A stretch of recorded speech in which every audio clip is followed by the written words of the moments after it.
What's up, beautiful people, kings and queens? I hope you all having a good day. I hope we all woke up blessed and highly favored today. I hope we're feeling good. I hope we prayed this morning and gave favor and paid reverence to the Most High. So today I woke up with something on my mind, and it's all something we all go through. We all go through grief and mourning. I'm gonna just dig right in. Um, we all go through life's tough challenges, um, and we love to celebrate life. But we also have to mourn and grieve the loss of life. So today, what I want to talk about is grieving and mourning. And these two words, although they're used in the same manner or sometimes in the same sense, they're very different. In fact, um, and I can explain. Even though they're tied together, uh, and they coincide, they work together. Uh, they're very different, in fact. And I just wanted to divide them up a little bit and just explain how doing these things in a proper manner or understanding what they are, sometimes we apply those things to ourselves and we come out with a greater understanding of it and we're able to process and go through the process and the transition and be healthier about it and get a healing from it. So I wanted to talk about grieving and mourning. And so grief is actually a little bit more complex.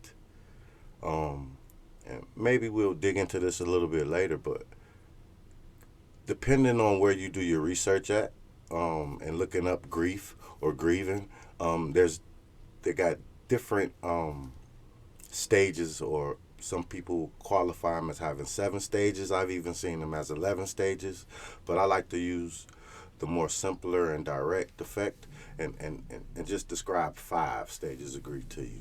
And the first one is some of them self-explanatory too, and it's denial, um, anger, um, bargaining. Now that's a little interesting. Bargaining is kind of, just to give you a simple explanation. Bargaining would be when you kind of trying to understand the why and why did this, the whole why, because when we suffer a loss that really affects us, we tend to ask that question, the why, and then we reach out and support and we tell our story. So there's a bargaining going on in our brain with the whole loss. So that's an interesting type of stage. There's also depression, which is the fourth one. Depression, we've all heard of that. Some of us heard of that.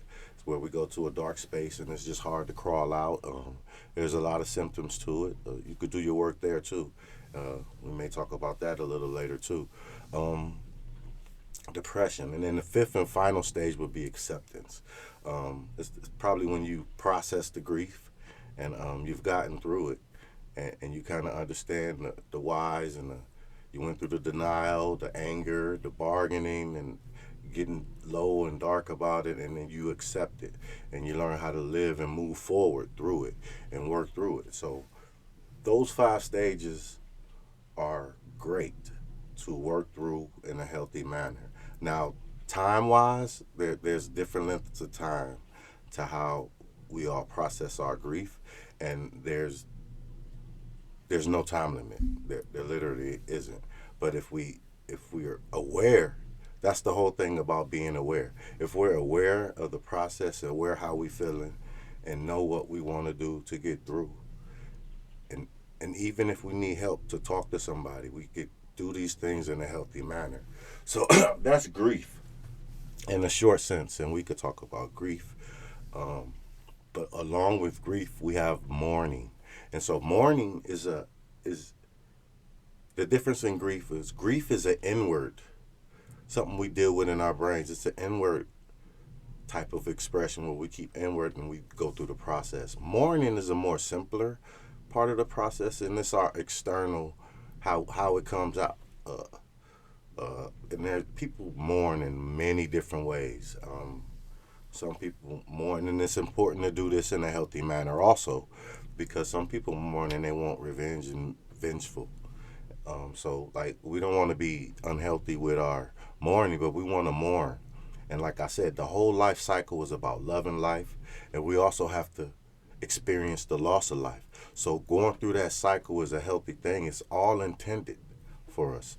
So it's not nothing that's meant to hold us down, if you think about it, or to keep us back. But it's just something that we're supposed to experience and have to go through to be able to grow.